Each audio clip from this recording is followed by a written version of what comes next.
In this series of tutorials, we're going to take a look at Adobe Illustrator's type tools.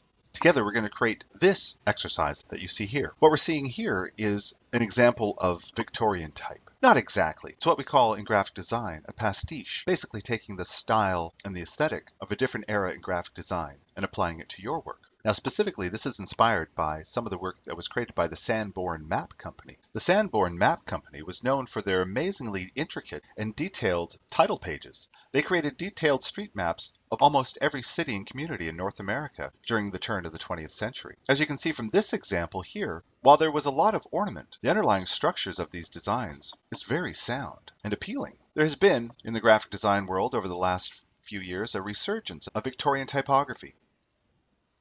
On the Idea Refinery, you'll find this post that'll bring you to a tutorial that will create this graphic here. Back to my Illustrator file. What I'd like you to do is come to the File drop-down menu and select New. We are going to work with 8.5 by 11, like we have been, and I'm going to set my orientation to horizontal. I'm not going to make any other changes to this file. I'm going to say Create. Before we begin our exercise, let's take a quick tour around Type and Typography Tools. Let's come over to our toolbox on the side here and choose the T, our type tool. Now, the first thing we need to understand about the type tool in Illustrator is that it creates two different versions of type. The first kind of type it creates is something called area type. With your type tool, I want you to click and drag out a rectangle like that in your screen. When you release, you'll see that Illustrator automatically fills that type area with what's called lorem ipsum dummy type. This type, I click off like this, is what typographers have been working with for years to simulate what type would look like with the current type formatting.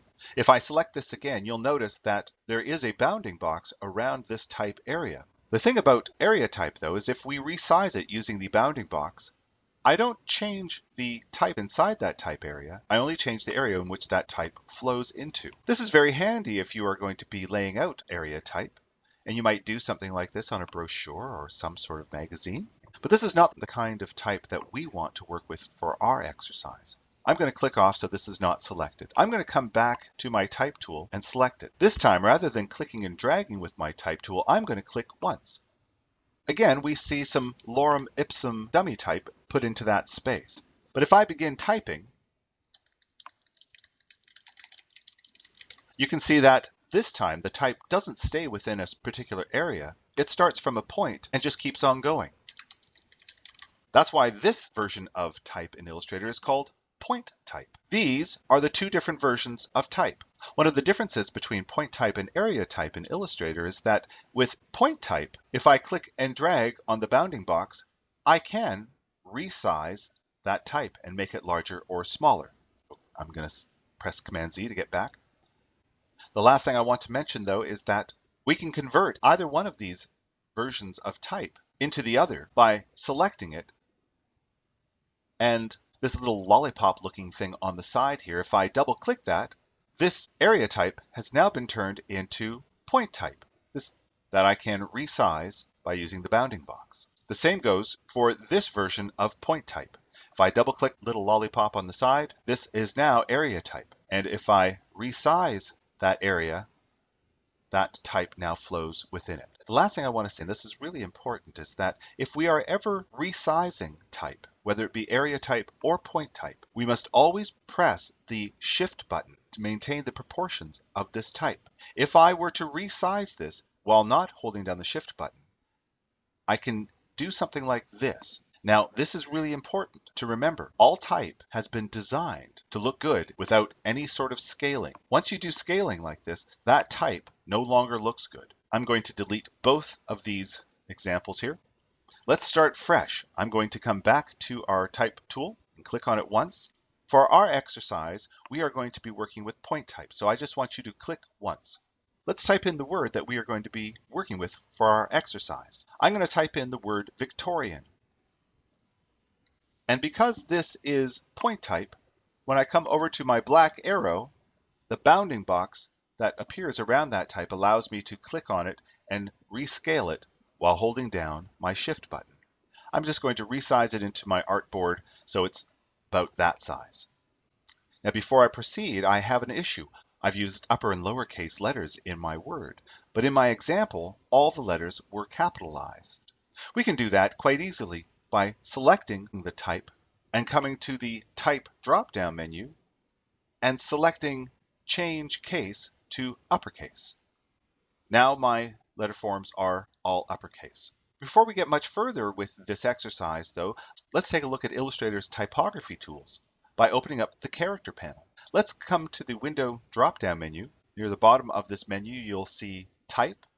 The flyout menu there has in that the Character panel, or Command T on your keyboard. I'm going to float out my Character panel and bring it out like that. I'm going to make sure that my type is selected. You can see here that I have a font already chosen for me. This is Illustrator's default font type, Myriad Pro. For this exercise, I'm going to suggest we change this to something else. Now, depending on what you have installed, you may be able to do what I'm doing here, but if not, that's okay. What I'm going to suggest you do is choose a heavy-weighted font, meaning very thick letter forms. The one I'm going to choose is called Rockwell. This font face is known as a slab serif font face. A serif are the ends of our letter forms that you see here. Those serifs go right back to the early Roman letter forms that our letter forms are based on.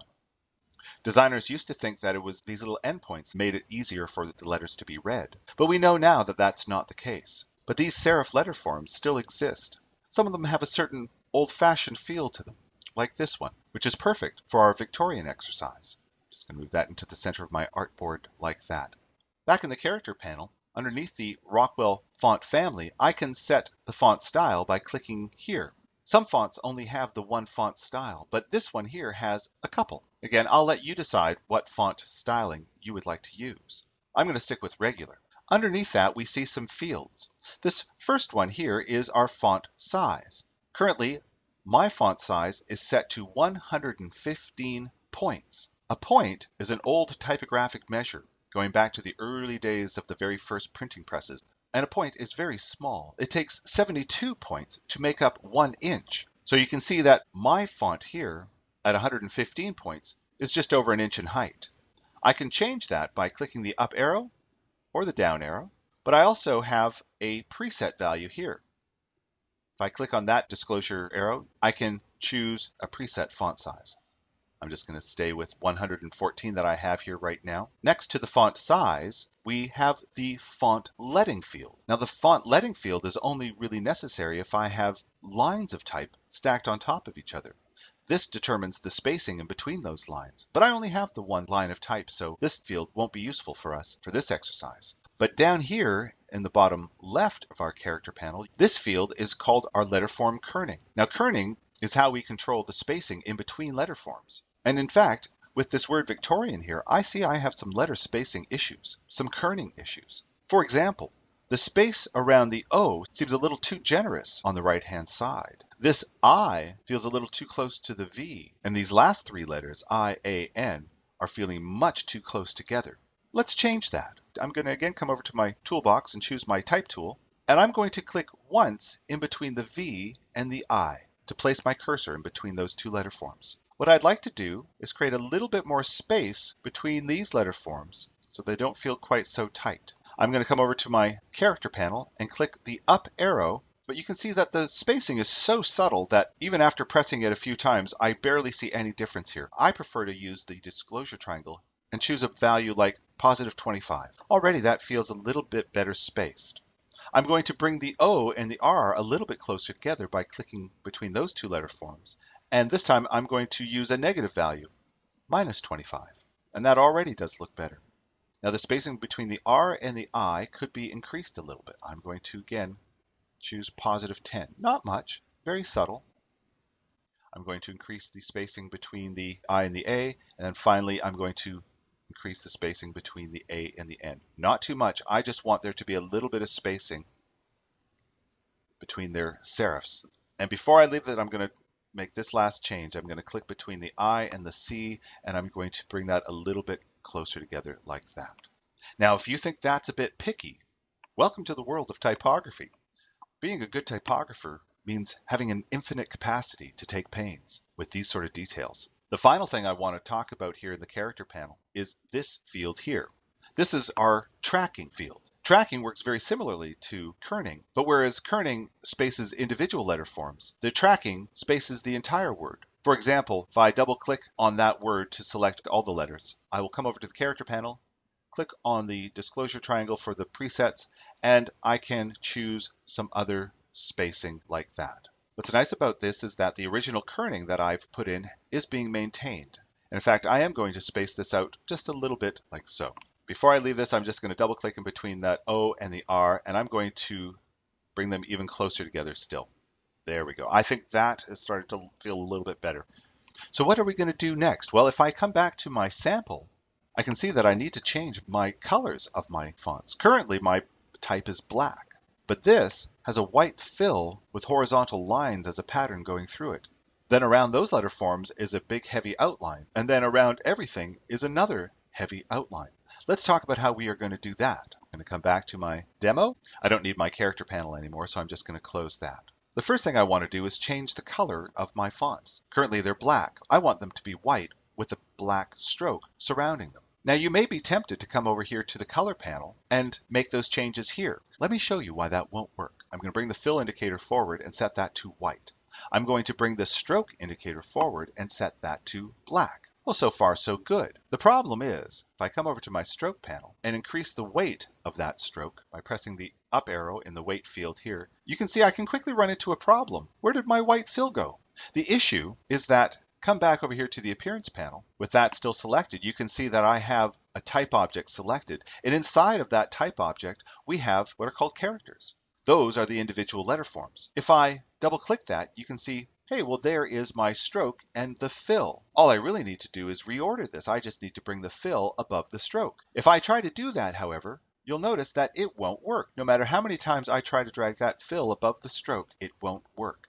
This is Illustrator telling us that we're coloring this type in the wrong way. Here's what we really need to do. I'm going to come back up to my color panel, and I'm going to bring my fill indicator forward, and in the color panel, I'm going to set that to none. I'm going to do the same thing with the stroke indicator. Bring that forward and set that one to none. As you'll notice, our type has disappeared. It's still there, but we just have no color associated with its fill or stroke, so we don't see anything. But what we need to do is come back over here to the appearance panel. Let's click where it says type so that the type object is selected, not the individual characters. What we need to do is color this at this level here, at the level of the type object, not at the individual characters. And we do that by coming down to the bottom of our appearance panel and clicking once on Add New Fill. Now you can see that we have the stroke and the fill properties on the type object and not on the characters. For the stroke property, I'm going to click once on this color swatch that currently says none, click on the disclosure triangle to bring up the swatches panel, and I'm going to set that to black. I'm going to change my fill color by clicking on that color swatch and changing that to white. Now you may recognize that we have the same issue that we had earlier. The stroke property is above my fill property. And we know that if I keep on increasing that stroke weight, that eventually I'll have this issue where I can no longer see my fill color. But here in the appearance panel, I can now reorder these the way I want. I would like the fill color to be above the stroke color, so I can drag that above like that. Now that I have my fill above my stroke, I could increase the weight of that stroke to something much higher without losing the fill color inside of that letter form. I'm going to set my stroke width to 6 points. Let's come back to our sample illustration. The next thing I want to add is the line that goes around the type, what's called the offset stroke that goes around all the letter forms. I'm going to come back to my demo. To do that, I'm going to again come over to the appearance panel, and I need to add another stroke to my type object. I'm going to come down to the icon in the bottom left to add a new stroke. Now you can see this new stroke property has been added above my fill. I'm going to drag that down below my previous stroke. Let's select this new stroke property because I'm going to add an effect to this property by coming to the bottom of my appearance panel. And as we saw in a previous video, our appearance panel has an effects menu down at the bottom. What's interesting about this is that I can add effects to particular properties. In this case, I have my new stroke property selected. So what I'm going to do here is add an effect to that stroke property by clicking on the effects and coming here to path, and from this flyout menu choosing offset path. Now you can see I have this offset value that determines how far away that stroke is now moving from the original typeface. If I want to increase that value, move that line further away, I can press my up arrow. And you can see that I can increase that. If I hit my down arrow, I can decrease it. However, if I hit it one more time, I'll set this to 0. To really control this, I like to get in there and actually type in the value that I'm looking to have. For me, a value of 0.15 of an inch works well, but you may have a different value. I'm going to say OK. Now I have a couple of issues with this new stroke property that I put around my type. The first is that the line is too heavy. Even though it's the same 6-point stroke as the previous line, it seems much heavier. Remember, we're only seeing half of this 6-point line. The other half exists behind the white fill. So in essence, what I need to do to match the weight of those two lines is decrease this one by half. But the next issue you can see is that we have some overlapping outlines in our letter forms. Let's fix that next. Again, with this new stroke property still selected, let's come once more to the Effects button at the bottom. This time I'm going to come to Pathfinder. And from this flyout menu, I'm going to choose the top option, Add. You can see that with these two effects added to this new stroke property, we now have this offset path looking the way we want it to look. Okay, we're almost done. I'm going to come back to my sample illustration. The next thing I want to add is the horizontal line pattern that's running through the center of my letter forms. Back in my demo, I'm going to add that pattern by coming here to the Appearance panel. And here, I'm going to select my fill color. That is the white that is currently making up the color of my letter forms.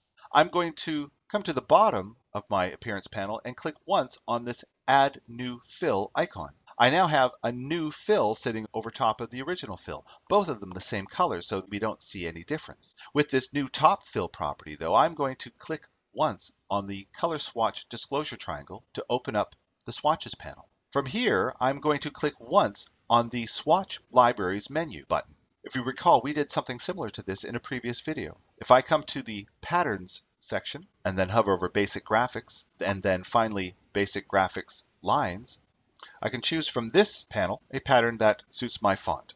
I don't mind that. Remember though, if you're not happy with the fill pattern that you've chosen, we can change this.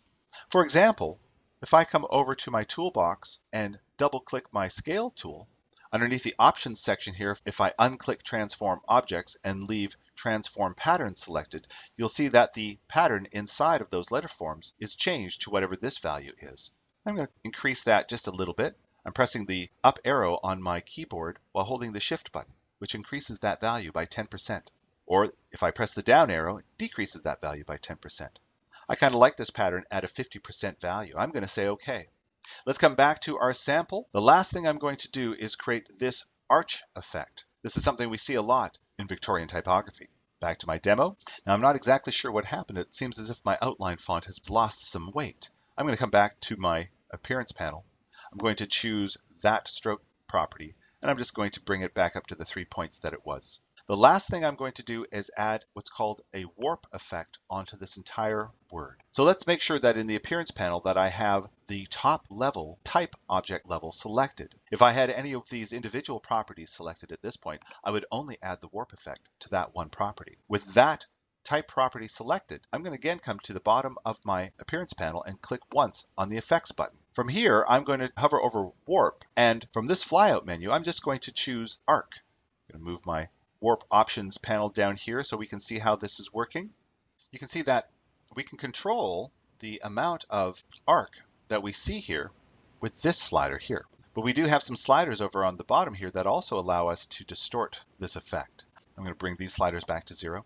I'll bring that back to 15. But we have some other options available to us here. This arc is fine, but in fact, I prefer to use a different effect in the warp options. I'm going to change mine to arch, just because the vertical lines of my type are maintained. Of course, I'll let you decide what values you want. I'm just going to say OK. Now, the last thing I want to show you is that this type is still live. If I was to come over here to my type tool, I could still select all of that type, and I could change it to something else if I wanted to. I'm going to press Command Z. But whenever we're working with type, in whatever program that we're working with, if we want to share this file with another person, we have to hope that they have the same font installed on their system that we have. Sometimes we can't count on that.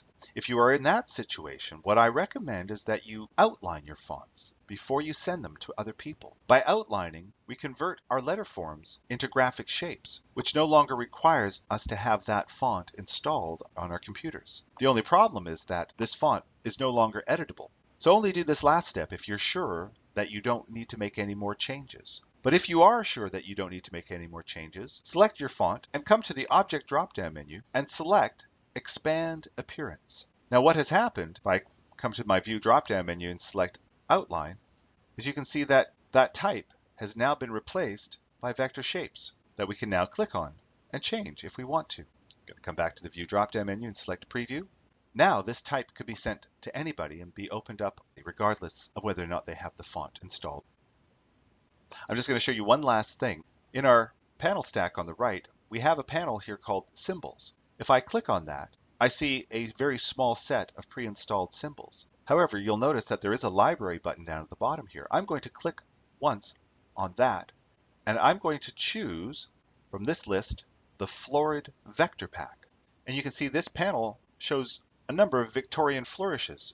By clicking one, you can just click and drag it out onto your artboard like that. If you would like to add a Victorian flourish from this panel, I'll leave that up to you. Please save this and put your name on it and submit this file.